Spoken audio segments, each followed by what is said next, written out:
All right. Hello, everyone. Thank you for joining today's info session. My name is Sunela Thomas, and I'm the program director for the Masters in Business Analytics and Artificial Intelligence program here at UTD. These sessions definitely are scheduled mainly to address your questions, but I would like to give you an overview of the program first, which should answer many of your questions. I also have Sylvia Leventhal. She's the program manager. She's also on the call. So if you have any questions that can be answered with a link, post your questions in the chat as they come into your mind, and she will post the link right away. We'll also have time at the end of for you to unmute and ask questions. Okay. So just a brief overview about UT Dallas. We have a total of about 30,000 students, where Jindal School, or what we call JSOM, have about 10,000 students, out of which over 4,000 students are graduate students. Okay.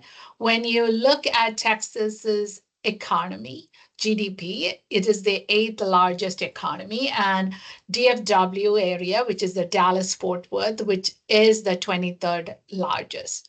What does this all mean for US students, right? Main part is that lots of different industry sectors call DFW their home. As a result, you have a lot of opportunities to meet professionals who have the industry experience, lot of internship opportunities, as well as job opportunities. And some of these professionals could be your professors. Okay, they could be full-time professors who came from industry like me, and or you may have professors who are part-time who are currently working in the industry. Some may come to your classes as guest speakers for your class or for student organization. And some of these people that you come in contact could be your employers. Okay, so in the DFW areas, we have companies like Texas Instruments, AT&T, American Airlines, Kimberly-Clark, Toyota, McKesson, CBRE. They all call this region as their home, reflecting this area's strong fundamentals when it comes to workforce, access to the area in general, like the airports are close by, and the cost of doing business.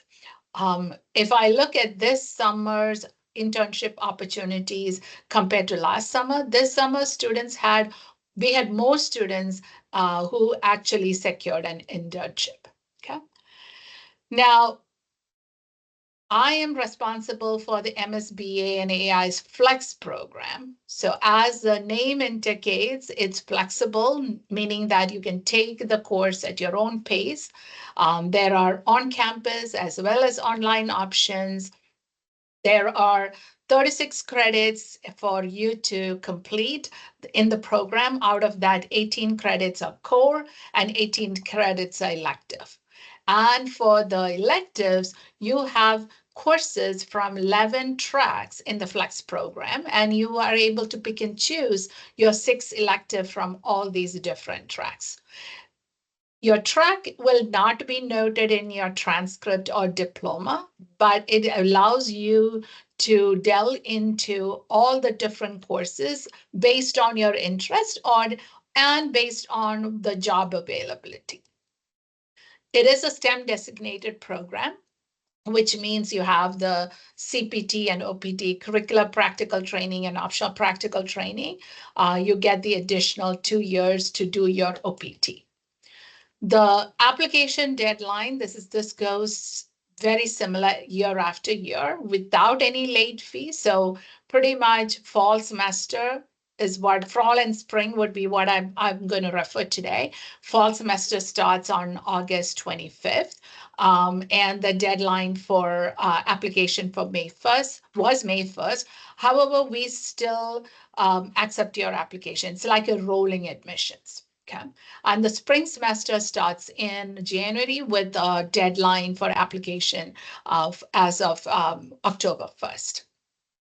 So In the UTD MSBA and AI Flex program, as I mentioned, it's the diverse curricula, right? 11 tracks, over 80 plus courses.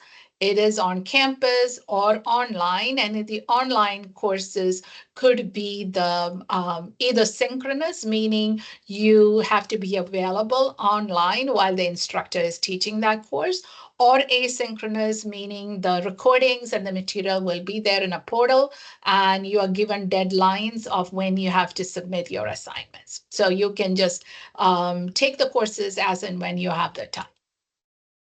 I also mentioned about the expert instruction, right?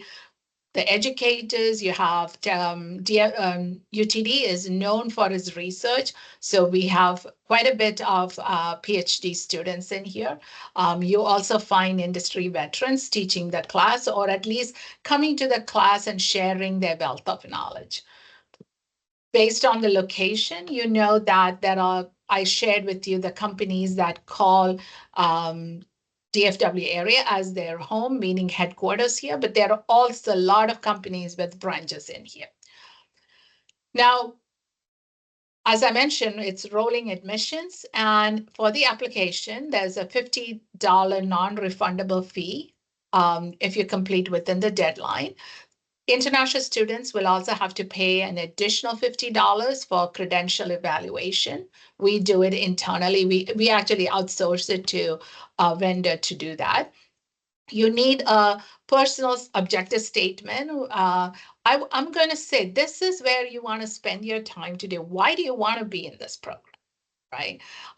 Today's world, everybody uses AI tools. I'm not going to say don't use it, but use it wisely, because this should be, you all can read a personal objective statement and know which one was totally written by AI and which one is not, right? So as a reason, I would say use that wisely when you're trying to submit the statement. You need your resume. You have your unofficial transcript is all what we require while we are evaluating your application. If you have less than 2 years of experience, you need to submit 3 letters of recommendation. And if you submit your GRE or GMAT score, then we will take that into consideration while we're evaluating. So I'm going to say, if you don't submit it, it's because it's optional. So, but however, submit it if you have a really high score, right? But if you have a low score, that I'm going to say that will go against you. Everybody wants to know about scholarships and TAships. Okay, scholarship, both of them are separate application. It is not automatic part of your application. You can submit for your scholarship application even before you get your admission. When you submit your admission application, you can submit your scholarship application. Okay, it'll be only reviewed after you get, if and when you get admitted to the program. But at least that ensures that you are submitted within the deadline. Deadlines are very important because scholarships are, applications are highly competitive. So there are a lot of students who apply for it. Okay. There are 2 different kinds of scholarship for incoming students.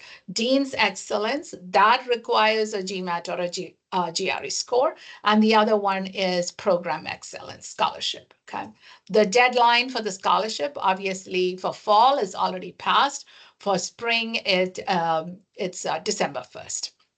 Now, just to add to that scholarship, even though I'll go through this again, the scholarship that you get in fall is for fall and spring.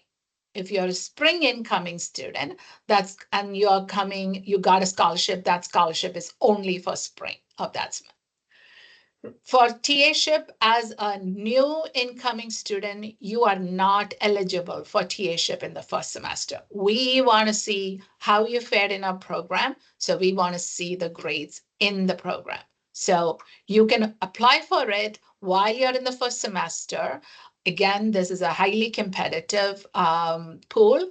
And the scholarship, as for the TAship, the number of TAs are based on the number of courses we have.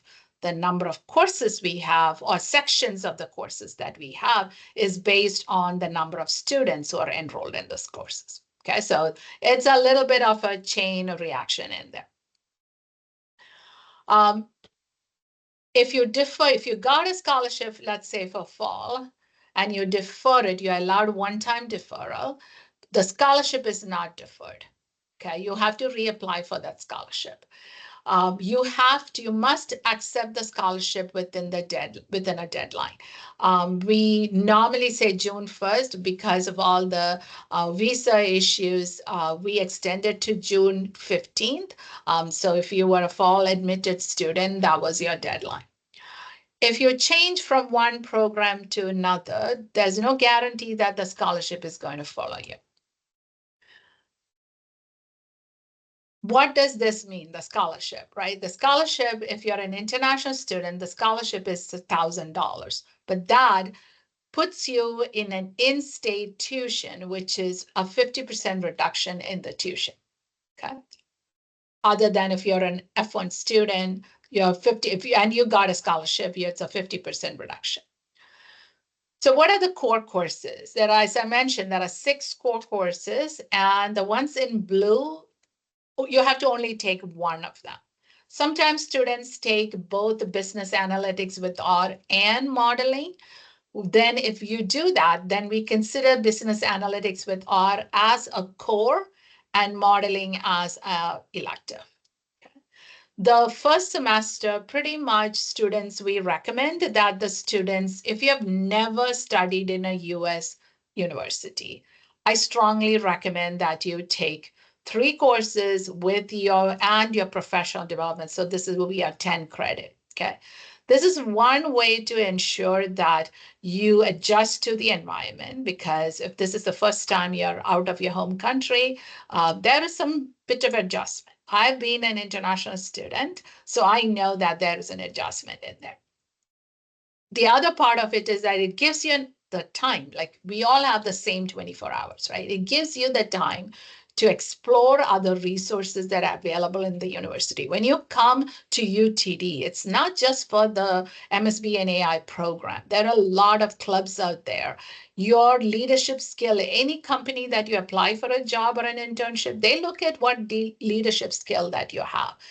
To have the leadership skill, you have to showcase that, whether you are taking part in a hackathon or you are holding a leadership position within a student organization, or some way or other that you're showing it, okay? If you're an incoming student in fall or spring, we always have, before you start your semester, a boot camp, a free boot camp for you that is hosted by our current student. Sometimes alumni, but mostly current students, okay? And it is always there. So this fall semesters, if I'm correct, 2 of the boot camps are already over, 2 is still going to come. And the boot camps are on R, Python, statistics, and SQL.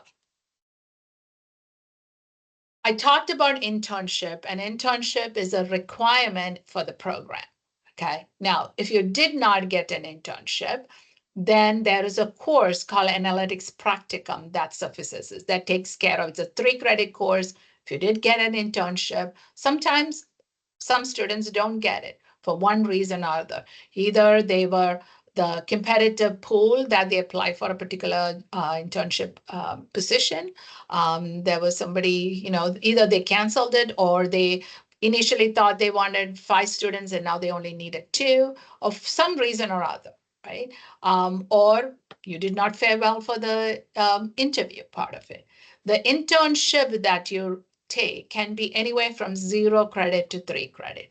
And it's based on the number of hours that you're working for that internship, okay?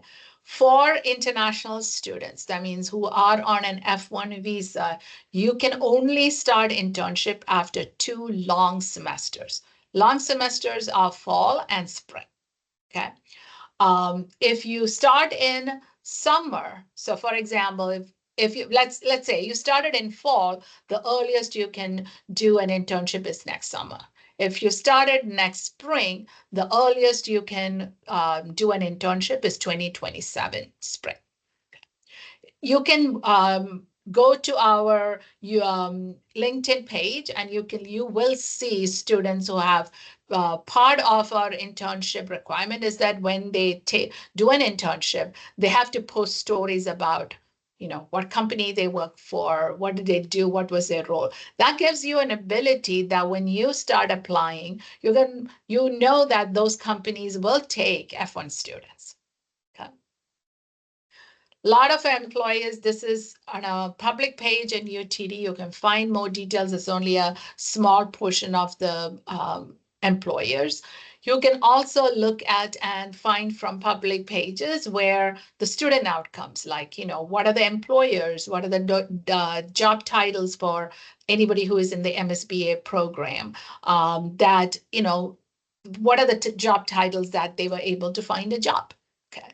That will help you. I always tell students, if you have a passion towards a particular job or a kind of job you want to do, go and look at multiple job postings and see what is required in there.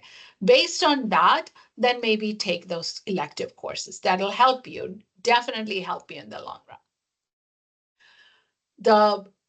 Another one is basically like, what does people want to know? Hey, what's my opportunity that I get employed at graduation or 3 months after graduation? What is my pay? So these are all publicly available informations. This is actually available within the UTD's website. Okay. And it also looks at, this is a publicly government available data that you can see what is the employment rate based on an undergraduate degree and what is the value of a graduate or master's program. We also have many student organizations. These organizations are pretty much in the JSOM or Jindal School of Management. We have way more than this within UTD.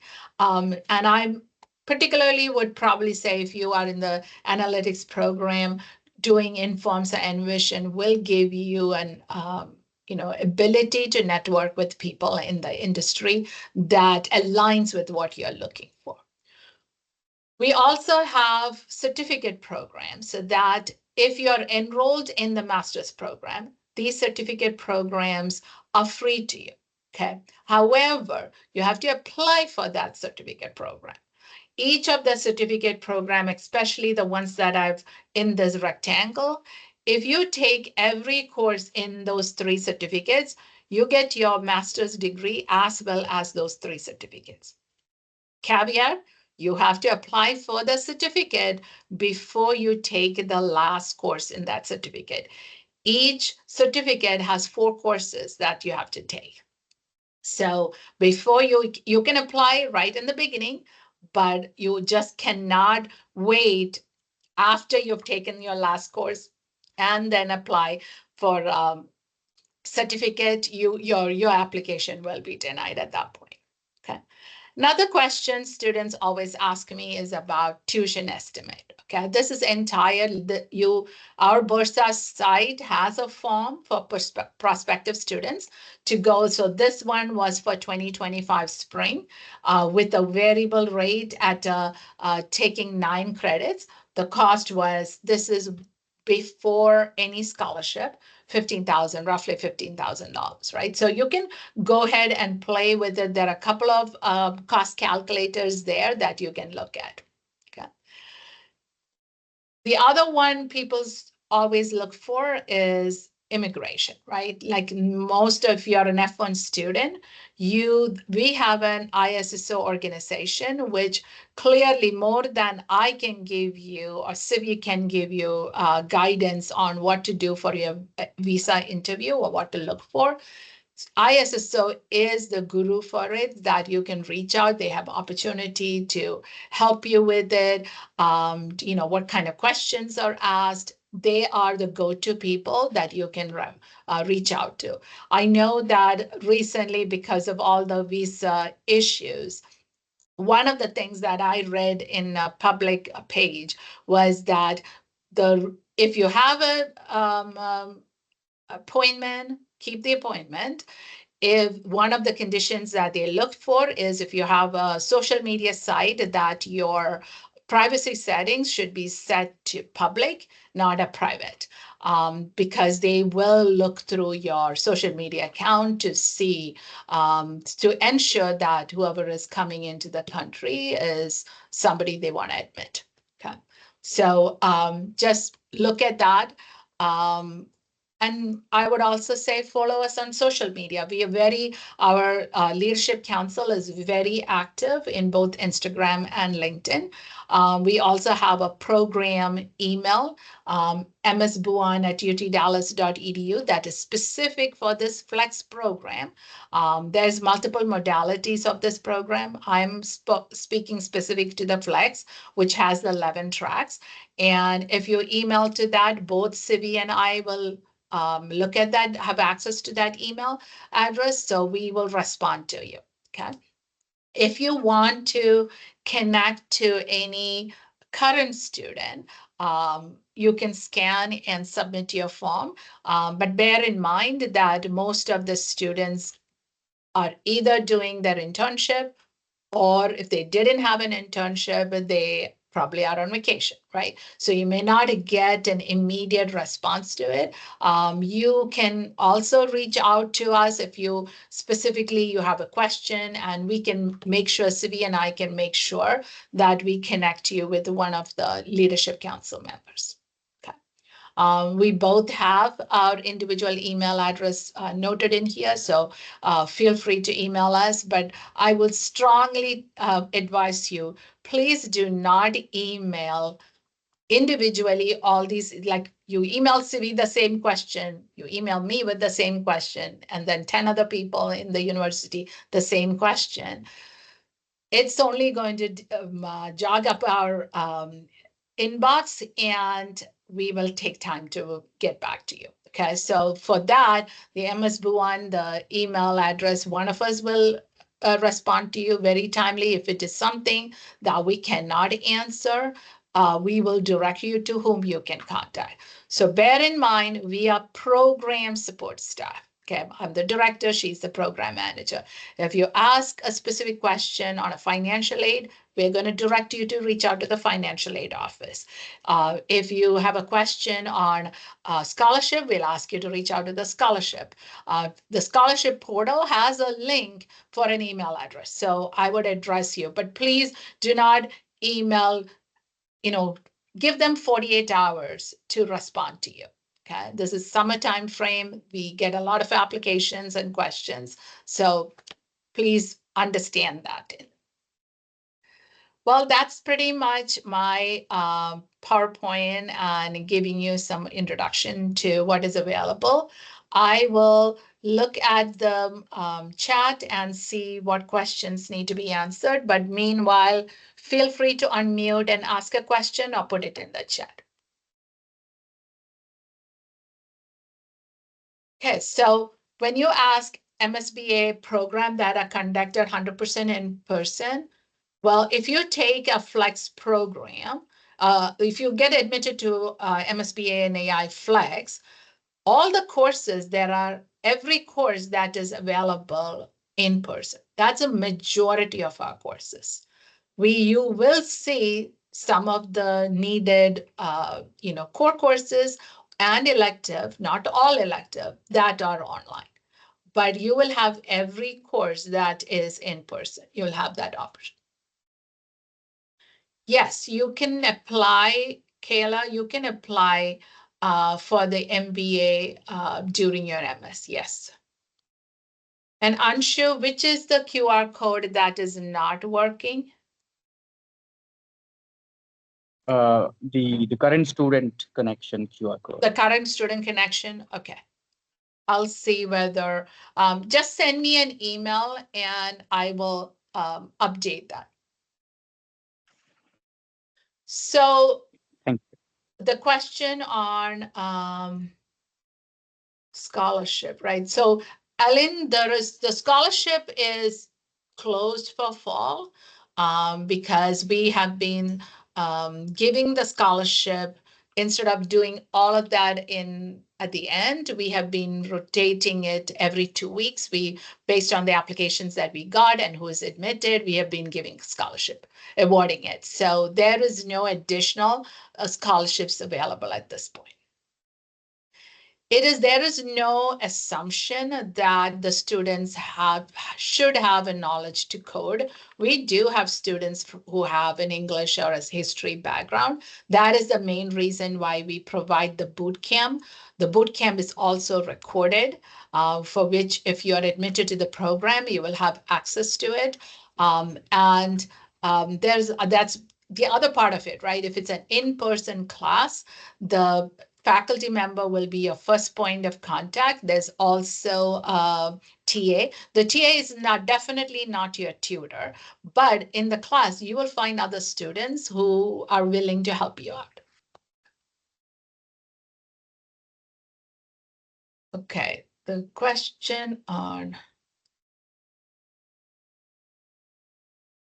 Okay, so in-person classes, so we do have classes. The times typically are, you will find some classes at 10 a.m., some that start at 1, some at 4, and some at 7 p.m. It all depends on if it is a, what do you call, a core course, you will find it during the day. If it is a particular elective and it's only one section, and it is taught by an industry professional, most likely you're going to find it a 4 p.m. or a 7 p.m. class. The question about students' knowledge of R, Python, that has not yet been answered. Someone else liked it, but I think that made you think I had checked it, that I had answered.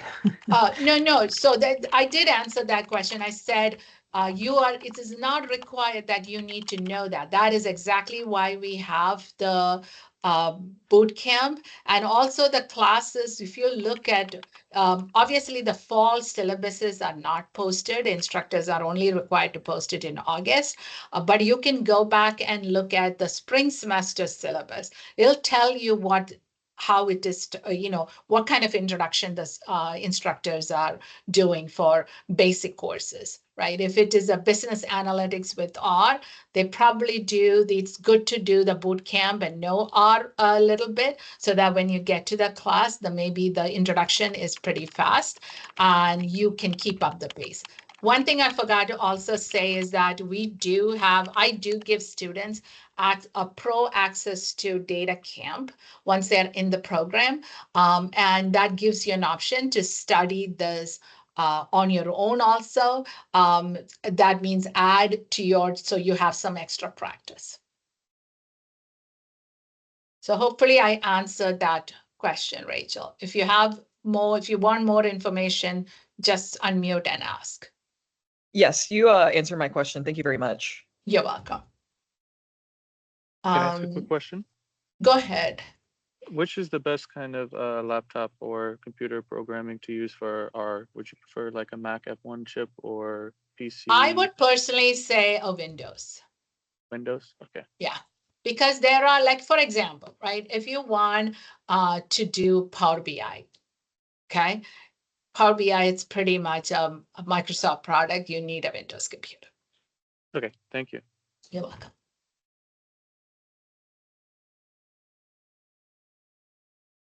So balance between technical and business focused. So for example, if you go to advanced statistic course, which is a core course, it's not going to be business focused, right? It's more core concept oriented, advanced.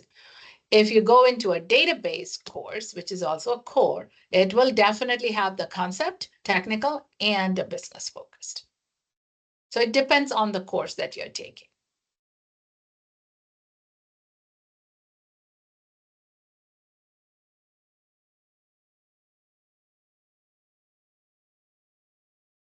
The 660, I want to say, I can tell you, and again, if you could just reach out to me later, I should be able to tell you. I think 660 is the old GMAT and not the Focus edition. That's my gut feeling.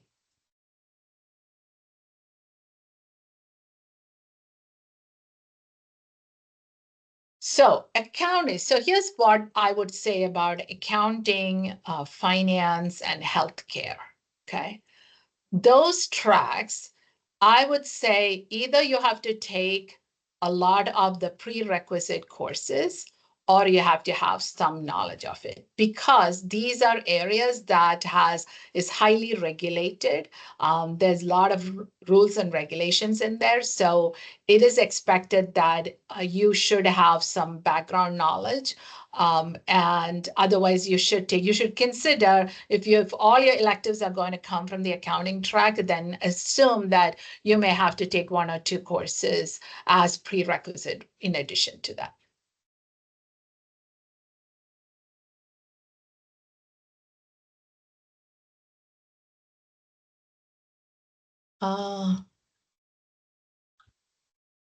So the question on the acceptance rate, that's a difficult question to answer, Ellen, mainly because it is our admission rate changes, I want to say probably daily or weekly, because it depends on the number of student applications and what has been processed.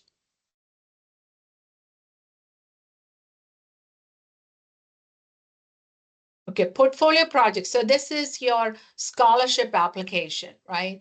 It doesn't matter whether you're a STEM applicant or a non-STEM applicant.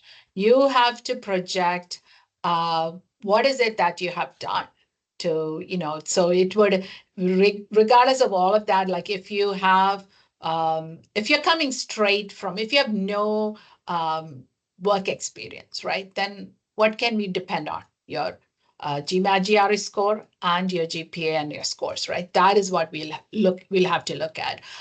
If you have work experience, then what is the kind of work that you did? Like we will look at your resume.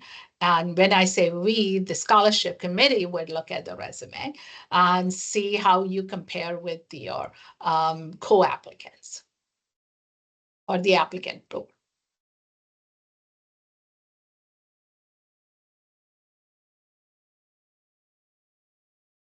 What are the questions?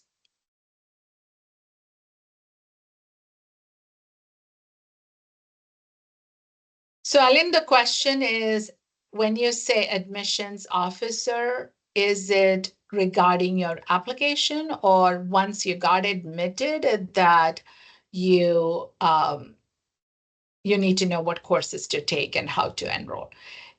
It's a committee. It's not one person who, okay, regarding the application. So you could email admissions@utdallas.edu and see whether somebody will have, if you're if you ask them, when you send the email, specifically write what your questions are. Okay, why do you? Because if everybody says, I want to talk to you, they have, again, only 24 hours in a day, 8 hours at the work, right? They have to process the application and talk to students. So their time may be limited, but if you have a specific question that even for the program, like you can send it to our program email, msbuan@utdallas.edu, and Sivi or I in specific, if you have, we can also answer, but we cannot give you an answer of whether you're admitted or not. That has to come through the proper channel.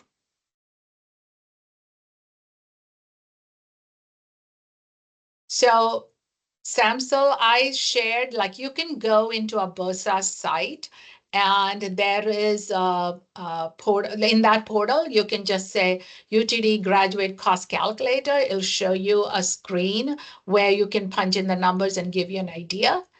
Scholarship, as I mentioned earlier, is $1,000. If you get the scholarship, whatever that portal tells you, when I showed you the example, it was for one semester, it was $15,000. So half of that with scholarship, it'll be half of that, what you would pay. Okay, so typically we want all students to come at least by August 19th or 20th for the August 25th start date, because August 21st, the Thursday before the start date, is when we have the mandatory orientation. Okay, so that is what we want students to do. If there is a delay, you can reach out to me and I can give you a letter that allows you to come a week late. That's the maximum I can give you. Okay. That doesn't mean at the immigration counter, they are going to allow you to come in. But I can tell you that you're not going to miss a lot. So it's basically missing the first week of class is something that I can give you a letter for.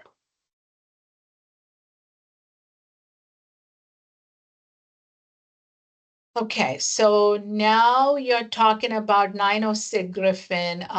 So MBA and typically, I want to say a total, it will take 3 years, typically. Okay, so you can, prerequisite means, good question. And Raquel, I'll be there, let you ask the question shortly, okay? The prerequisite means you have to take the course before you take the course where this was a prerequisite. Co-requisite means you can take the co-requisite course and the course that you want to take both in the same semester. Okay, now caveat to that is, let's say you take the co-requisite, which is course A, and the elective course that you were taking or core course that you were taking was course B, okay? You cannot during the semester just drop like you're doing bad, so you drop course A. You have to drop both. You cannot drop one or the other. You have to drop both. Okay, go ahead, Raquel. Okay, so there's 36 credits total and there's 18 core credits. Is that what we work on first, or can we work on the electives and the core together, or does it just depend on your own individual track? Personally, I would say the very first semester that we recommend is take advanced stat because that's a prerequisite for many courses. Take a database. That's also a prerequisite. So at least you would take in the first semester those 2 classes as core, and then you can pick an elective after that, along with that. Okay, and then after that, it's entirely up to you. And this is an assumption on my end, but I'm assuming upon, getting admitted, starting classes and everything, would be able to talk with some sort of advisor, whether it be, I know you're in charge of the program, but yes. From there, you just talk to an advisor about, what specific track you want to go on and what possible prerequisites. Because I come from a STEM background, so I was the one who asked about the accounting. Yeah. So one I'm of the assuming things, from there. Yeah, I can tell you that a lot of it, if you reach out to me, I can give you an idea because I also have a degree in data science. So I can tell you about all the tracks, but pretty much you can definitely reach out to an admissions counselor and advising counselor, and they can help you with based on your interest, what is available. And they have also seen a lot of other students have gone through that, right? Okay. So they can definitely, yeah. And you can get an online appointment, you can get an in-person appointment, it's a walk-in. There's like multiple areas available. Is there any way that I could possibly get a link to like an advising So portal? if you do hold on. I want to just stop sharing. So, because I didn't realize it was a blank screen that you are all seeing. It is advising. Siri, can you post a link for that? The advising page. She may have already posted it. I just want to add, Rachel, that you don't declare a track, you're not held to a track. So you pick and choose your electives based on what you're interested in.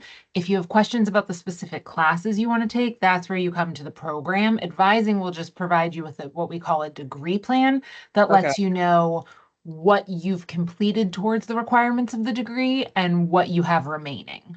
But they're not going to go over your track because the track is never nailed down. You don't ever declare it. No one's ever going to say, what track are you in? We have students that pick and choose their electives from 4 different tracks or 2 or 1 or any combination. And as Professor Thomas said, they don't show up in your transcript. They don't show up on your diploma. Okay.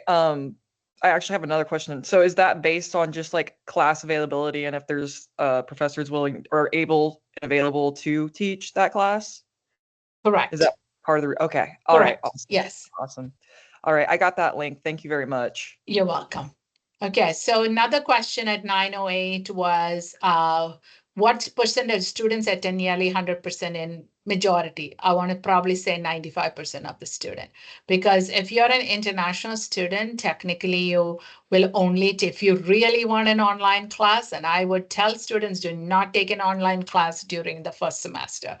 But if you take an online class, it's only one class that you're taking online. So majority of the students are on campus. So yes, you can, Alan, defer it to so you are allowed a one-time deferral. So for example, let's say you are admitted to fall, but you didn't get your visa or whatever reason you want to defer, you can choose whether you want to defer it to spring of 26, summer of 26, or fall of 26. That's entirely up to you. So I think I answered the second question on whether you can, as an international student, start in summer. Yes, absolutely. Okay, so the transcripts. Okay, so when you take your, this, I'm hoping your question is with reference to, I'll answer both ways.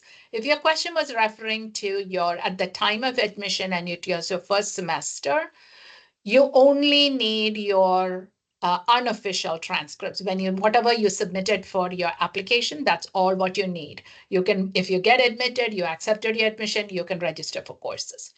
For the second semester, that means you're already a student. And for the second semester, in order for you to register, that official transcript, that what you were admitted to the program in, that official transcript should have reached the registrar's office. You cannot reserve any spot. That official has to be there. So when you submit your unofficial, the UTD uses a particular evaluation. So you have to, you can submit your best evaluation, but they will require to do it on their own as well.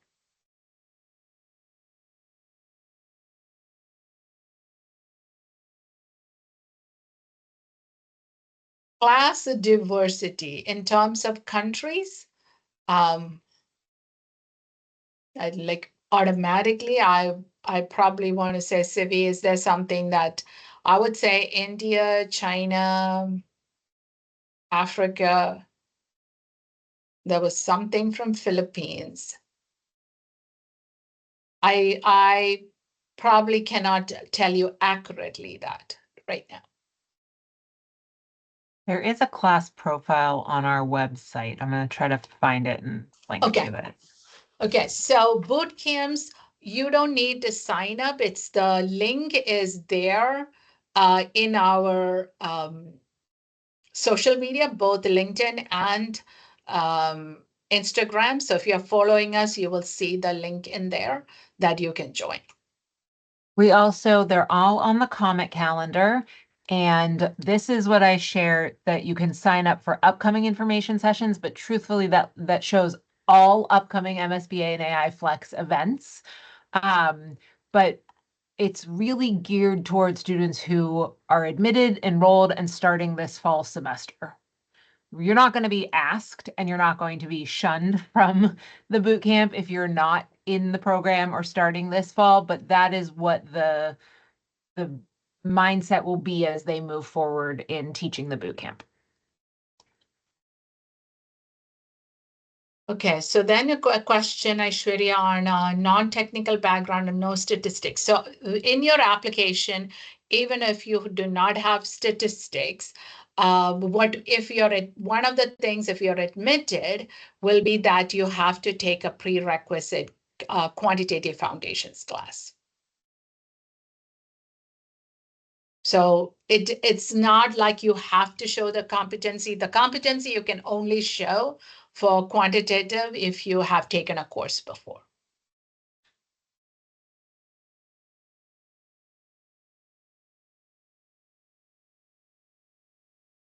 Ellen, I think I answered that question, and Sivi just going to post the link for it. Okay, so the official transcript should come directly from your university. So you don't mail it. Some students have come here with the seal envelope from the university, and the first day of class or first day they're on campus, they just physically take that sealed envelope and give it to the registrar's office. So I've seen many students this past year doing that. But if it is emailed, it should come directly from your university. You cannot email it.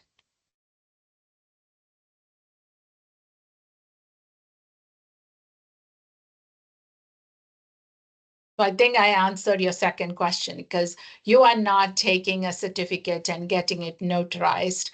It should come directly from the university, so you bypass that part of it.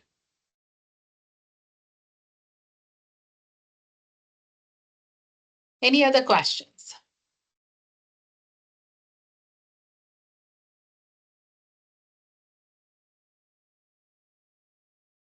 So Alan, because the program has GRE GMAT as optional, I would say we don't look at GRE GMAT unless you submit it.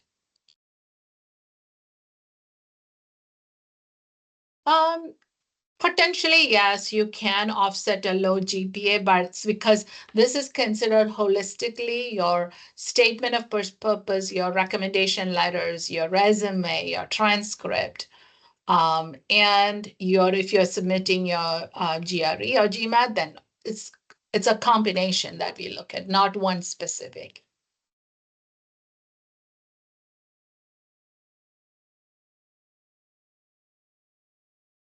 Anything else?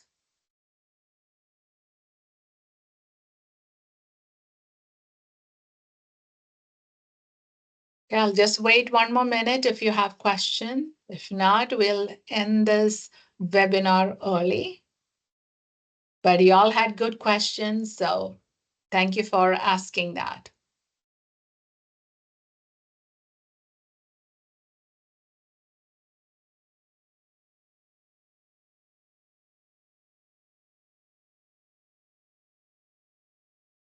Yes, that is correct. If you have more than 2 years of working experience, it doesn't have to be data related field. You just need to submit only one recommendation.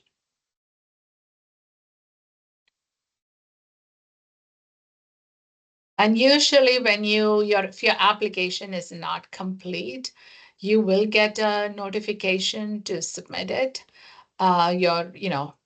Sometimes it'll come from me. Sometimes it comes from the system directly.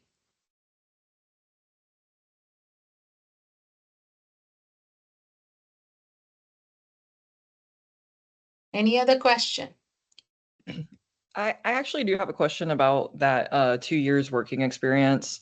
Mm-hmm. So I've been out of my undergraduate, I graduated in 2022. So I have been working for 3 years. However, I haven't stayed with the same company. I used to teach, now I'm working in ABA therapy. So I don't know if that would still count as working experience, because I've only been with this company for a little less than a year. Yeah, so but cumulatively between all of the work experience, do you have over 2 years? Yes. Okay. So it doesn't matter if it's. It doesn't matter whether it's with the same company or not. Okay, and then I know you said this, but I just want to be clear. You said it doesn't have to be data science related, correct? Correct. It does Okay. not have to be data related. All right, wonderful. Thank you so much. You're welcome.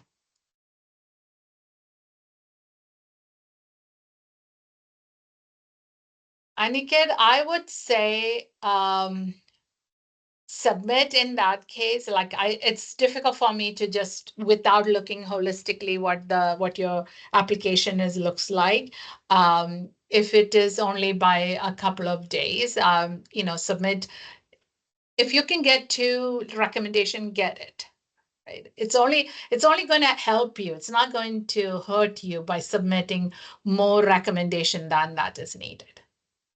But if you don't have enough, then your application is not processed.